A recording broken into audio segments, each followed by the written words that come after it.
चलिए हो गया। देखिए इससे पहले वाले हम लोग क्या वास्तविक संख्या खत्म कर चुके हैं। वास्तविक संख्या में हो चुका है क्या होता है परिमेय संख्या क्या है, अपरिमेय संख्या क्या है, शांत क्या होता है, अशांत क्या होता है, पर सब प्रूफ हो चुका है। अब हम लोग जानेंगे कि बीज गणित क्या देखेंगे, और बीज गणित में बहुपद होता क्या है यह जानेंगे। बहुपद होने का कुछ पहले शर्त होता है और कंडीशन होता है। कंडीशन होने का मतलब क्या होता है कि बहुपद के लिए उसमें कौन सी संख्या मिला जाता है इसे बहुपद बना दिया जाता है। नहीं, सपोज दैट अगर मान लिया जाए हम इसको बात करते कि 4x + 4 की बात करेंगे, तो 4x + 4 दिखेगा इसका एक क्वेश्चन में, तो इसको दो रूप आता है देखिएगा। तो इसमें जो बहुपद है ध्यान दीजिएगा, तो बहुपद में जो ये बाबू होता है इसको बोलते हैं हम लोग अचर। क्या बोलेंगे? अचर। और इसको बोलेंगे चर, और इसको बोलेंगे चर का गुणांक बोलेंगे। अचर का गुणांक, अब चर का गुणांक क्यों कहते हैं से देखते हैं। चर का गुणांक कहने का मतलब होता है जो 4x जो होता है 4 गुने x के रूप में होता है, तो 4 गुने x के रूप में होता है, तो ये चर हो गया।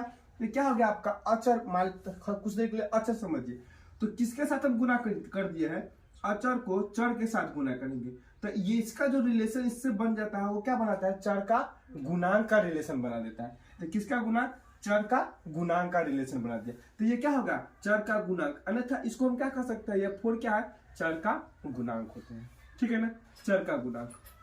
चलिए चर, अभी हम जानेंगे कि बहुपद देखिएगा कि चर तो द्विघातीय कहते हैं, दो चर वाली होती है, दो चर वाली समीकरण होती है, एक रैखिक एक चर वाली समीकरण होती है, और 3 चर वाले भी समीकरण होता है। तो 3 चर वाले समीकरण होता है, तो वो सबको अभी हमको 3 चर वाले पढ़ना नहीं है, वो समय आएगा तो क्लास में नेक्स्ट क्लास में आप लोगों को मिल जाएगा। लेकिन हमको अभी पढ़ना है कि 1 चर वाले और 2 चर वाले समीकरण पढ़ना है। तो 1 चर वाले समीकरण, 2 चर वाले समीकरण का, अब 1 चर वाले समीकरण किसको कहते हैं, तो 1 चर वाले समीकरण में क्या होता है कि जिसमें चरों की संख्या कितना हो, 1 हो, या जिसमें चरों की संख्या कितना हो, 1 हो।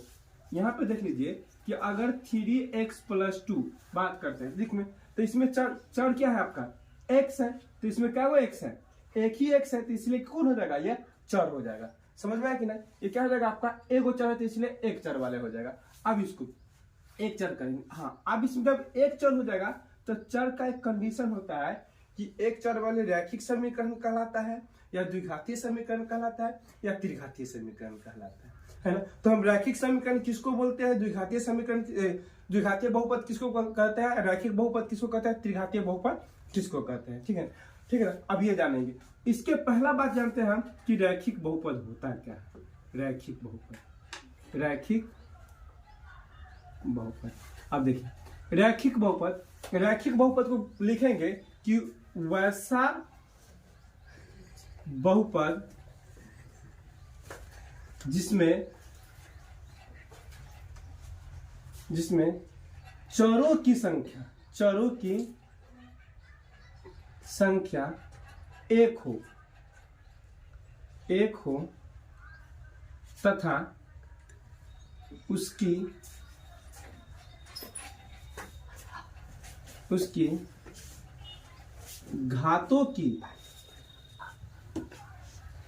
घातों की संख्या 1 हो, उसे रैखिक बहुपद कहते हैं, है ना। देखिए एग्जाम्पल में लिख लेते हैं, 3x + 2 x 4x + 3 या 4x - 3, ये क्या हो जाएगा आपका रैखिक बहुपद होगा, ठीक है ना। अगर पूछना चाहते हो तो आप लोग पूछिएगा, बोलिएगा, ठीक है ना, ऐसा नहीं बोलिएगा, से ना जो पूछना है सो बोलिएगा, समझ में आया ना, पूछो कोई बात है, दिक्कत नहीं होगा। जैसे हम देखिए 3x + 2 x 4x + 3 और 4x - 3, ये सब क्या है आपका रैखिक बहुपद है। ध्यान दीजिएगा, आप बोलिएगा कि रैखिक बहुपद है, पर कैसे रैखिक बहुपद है। इसमें रैखिक बहुपद में क्या होती है, इसकी जो घातों की संख्या होती है ना, घातों की संख्या कितनी होती है, 1 होती है, और इसमें चरों की संख्या भी कितनी होती है, 1 ही होती है।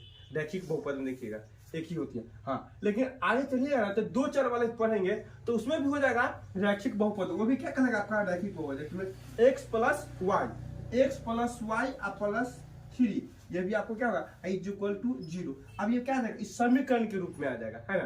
तो ये पढ़ना हमको अभी नहीं है, सिर्फ अभी पढ़ना है कि रैखिक बहुपद के बारे में पढ़ना है कि रैखिक बहुपद क्या होता है, समझ में आया कि नहीं। चलिए ये होता है। अब यहाँ पे ये हो गया, या इसको ये भी हम कर सकते हैं अगर 4x माइनस 3 प्लस 4 बराबर 4, तो ये भी आपको ये क्या कहलाएगा रैखिक बहुपद कहलाएगा।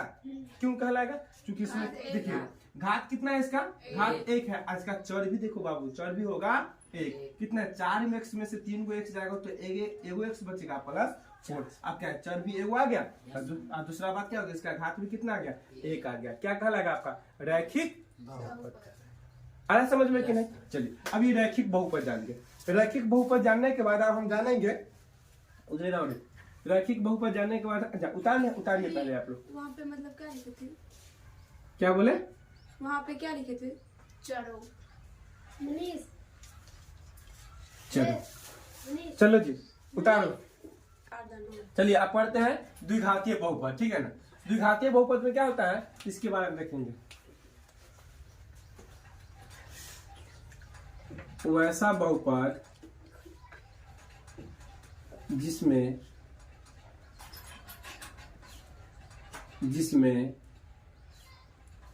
चरों की संख्या जिसमें घातों की संख्या 2 हो उसे द्विघातीय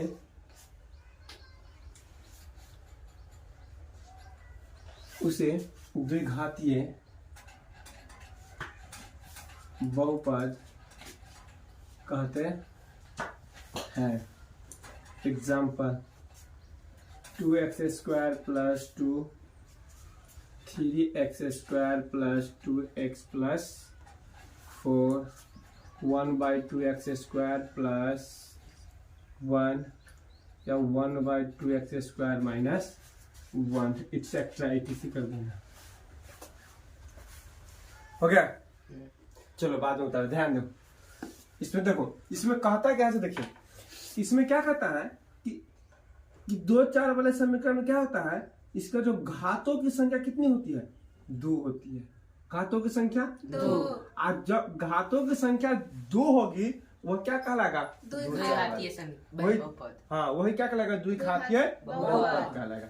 अब द्विघातीय बहुपद समझ में आएगा ना। अब देखिए द्विघातीय बहुपद, तो ये भी द्विघातीय बहुपद है, ये भी द्विघातीय बहुपद है, ये भी क्या है द्विघातीय बहुपद है।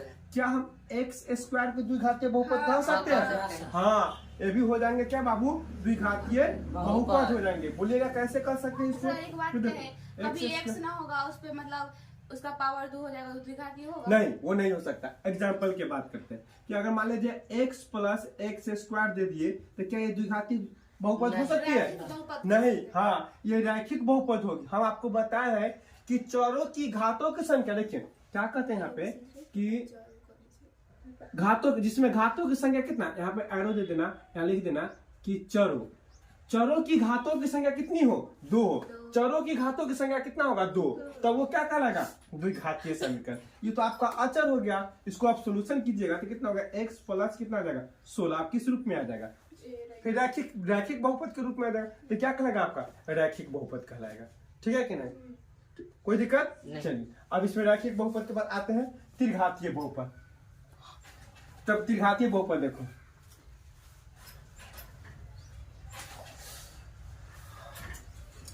मिटा दिए। चलो अब देखेंगे हम त्रिघातीय।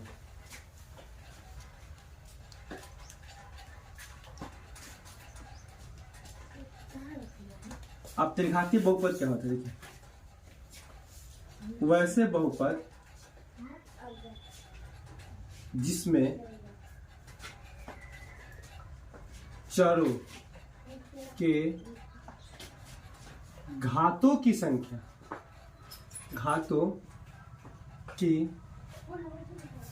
संख्या 3 हो उसे त्रिघातीय बहुपद कहते हैं। एग्जाम्पल,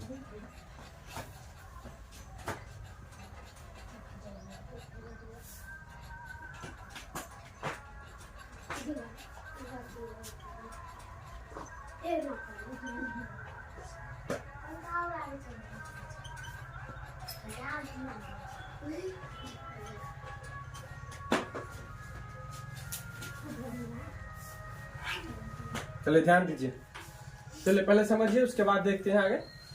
देखिए क्या कहता है, त्रिघातीय बहुपद। देखिए कहता है त्रिघातीय बहुपद वैसे बहुपद जिसमें चरों की घातों की संख्या, चरों के घातों की संख्या कितनी हो, 3 हो। चरों की घातों की संख्या कितनी हो, 3 हो, उसे क्या कहते हैं, त्रिघातीय बहुपद कहते हैं। ठीक है ना, त्रिघातीय बहुपद। अब देखते हैं बाबू कि देखो तो इसमें चर तो ये है, चर ये भी है, चर ये है तो चर ए भी है, चर ये भी है, लेकिन इसमें जो चरों की संख्या कितनी है, 3 है। तो क्या हो जाएंगे, त्रिघातीय बहुपद। क्या हो जाएंगे, त्रिघातीय बहुपद।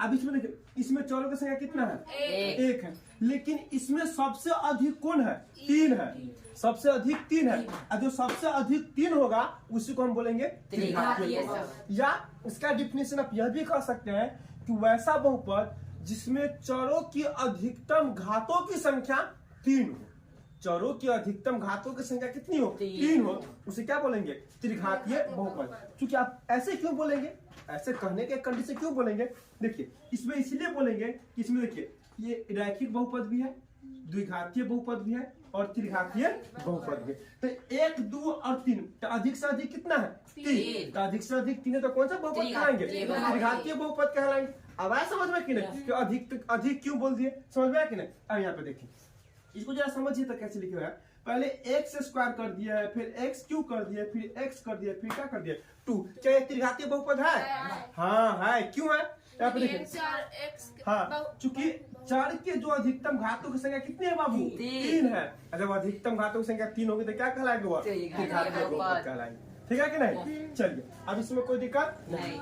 अब हम पढ़ते हैं शून्यक बहुपद। कौन बहुपद, शून्यक बहुपद, शून्यक बहुपद। शून्यक बहुपद देखो, आप जिस शून्यक बहुपद किसको बोलेंगे बाबू, शून्यक बहुपद लिखिएगा, वैसे बहुपद जिसमें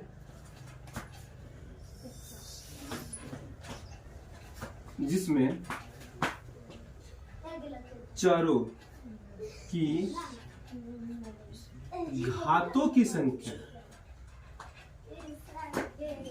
संख्या क्या हो बाबू, शून्य हो, उसे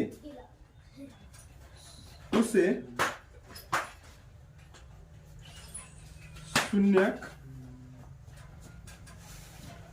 बहुपद कहते हैं। कौन सा बहुपद कहते हैं, शून्यक बहुपद कहते हैं। ठीक है, यस सर।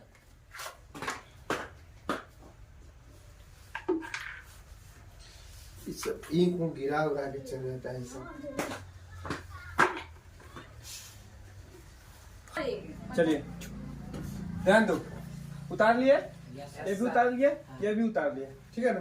चलिए आगे देखते हैं, इसको मिटा देते हैं। अब आगे देखते हैं क्या होता है। अब देखिए ये हो सकता है, या इसको या एक और भी कह सकते हैं। क्या कह सकते हैं, या देखिए इसको कह सकते हैं कि एक वास्तविक संख्या a कहता है कि एक वास्तविक संख्या a बहुपद px का शून्य कहलाते हैं। px का शून्य कहलाते हैं यदि px बराबर क्या होंगे, px नहीं pa कर दो, इसमें क्या करेंगे कि pa बराबर 0। अब देखो हाँ क्या कहलाएंगे हाँ ई ए है ना वो आप px नहीं px अब बहुपद हो जाएगा ना px इसका बहुपद का रूप हो गया px है ना ये बहुपद के सिंबल करके समझ ये हो सकता है ठीक है और यहाँ पे देखिए कहता है एक वास्तविक संख्या a बहुपद px बहुपद px का शून्य कहलाते हैं यदि कब जब pa is equal to 0 pa is equal to 0 रहेगा तो क्या कहलाएंगे शून्य बहुपद कहलाएंगे।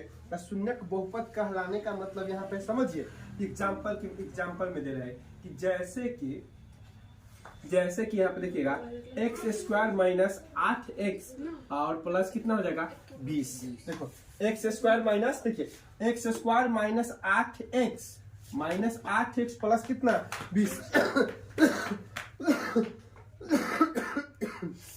क्या लाएंगे का x बराबर कितना हो जाएंगे इसको कर दे तो आप माइनस कर दे x बराबर -2 कर देते हैं x बराबर -2। अब बोलिएगा कि x बराबर -2 क्यों दिए हैं तो इसका मान जब इसमें पुट करेंगे ना बाबू इसमें पुट करेंगे जब अच्छा करते हैं चिंता मत करो। देखिए अब इसका मान जब x का मान 1 जब -2 पुट करेंगे तो इसका पूरा का जो सोल्यूशन कितना आ जाएगा जब 0 के बराबर में आ जाएगा तो कौन सा बहुपद कहलाएंगे शून्य बहुपद कहलाएंगे। आप देख लीजिए p इसका मान कितना आ गया x का मान -2 बराबर देखिए -2 का स्क्वायर -8 गुने -2 -20। अब देखिए आपको याद है बताए होंगे कि अगर घात आपका सम संख्या रहता है सम संख्या रहेगा तो माइनस प्लस हो जाएगा अगर विषम संख्या रहेगा घात तो क्या हो जाएगा माइनस हो जाएगा। यहाँ पे कथी सम संख्या है कि माइनस है ना सम संख्या तो क्या हो जाएगा यहाँ पे प्लस हो जाएगा 2 दूनी 4। अब देखिए माइनस प्लस 8 दूनी 16 -20। अब देखिए 16 कितना 16 4 -20 बराबर कितना हो जाएगा 0। इसका मतलब क्या हो जाएगा कि p a के मान या आप कह सकते p -2 के मान कितने के बराबर आ गए शून्य के बराबर में। अब शून्य के बराबर में आ गया तो कौन सा बहुपद कहलाएंगे शून्य बहुपद कहलाएंगे। आ रहा समझ में कि नहीं अब शून्य बहुपद कहला जाएंगे कि नहीं। चलिए अब इसको भी आप उतार दें ठीक है हो गया। देखिए हम लोग शून्य बहुपद भी जान गए। अच्छा अब हम लोग क्या क्या जाने रैखिक बहुपद जान गए द्विघातीय बहुपद जान गए त्रिघातीय बहुपद जान गए और शून्यक बहुपद जान गए ठीक है ना। लेकिन सबसे बड़ी बात एक चीज नहीं जाने है कि सबका व्यापक रूप नहीं जाने। क्या व्यापक रूप व्यापक रूप क्या होता है सब आपको बता देते हैं। देखिए व्यापक रूप जानेंगे हम क्या जानेंगे आप व्यापक रूप। अब व्यापक कंडीशन पहला देखेंगे किसका व्यापक रूप देखेंगे बाबू रैखिक बहुपद का व्यापक रूप बहुपद का व्यापक रूप। देखो रैखिक बहुपद का व्यापक रूप देखिए तो रैखिक बहुपद का व्यापक रूप क्या होगा ax प्लस क्या हो जाएगा b जहां यहाँ लिखिएगा कि जहां a और b कौन संख्या कहलाएंगे आपका वास्तविक संख्या कहलाएंगे वास्तविक संख्या है। ध्यान दीजिए क्या ax प्लस b जहां a और b क्या कहलाएंगे वास्तविक संख्या कहलाएंगे। हो गया सही है। तो देखिए ax प्लस b जहां पीछे बैठने दीजिए जहां a और b क्या कहलाएंगे आपका वास्तविक संख्या कहलाएंगे बहुपद है ना का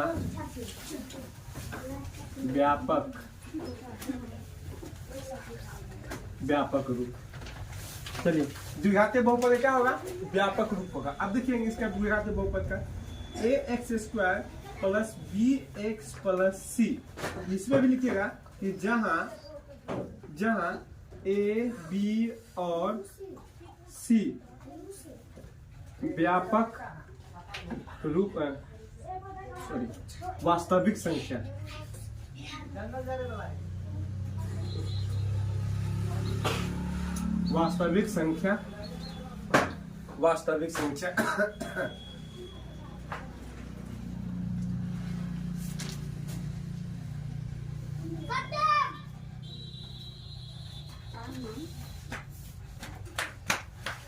त्रिघातीय बहुपद का व्यापक रूप ax³ plus bx² plus cx plus d, जहां a b c और d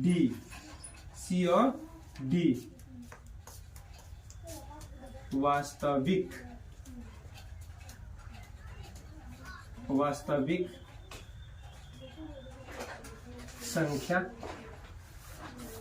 संख्या है। ठीक है, मिला लिखो जी।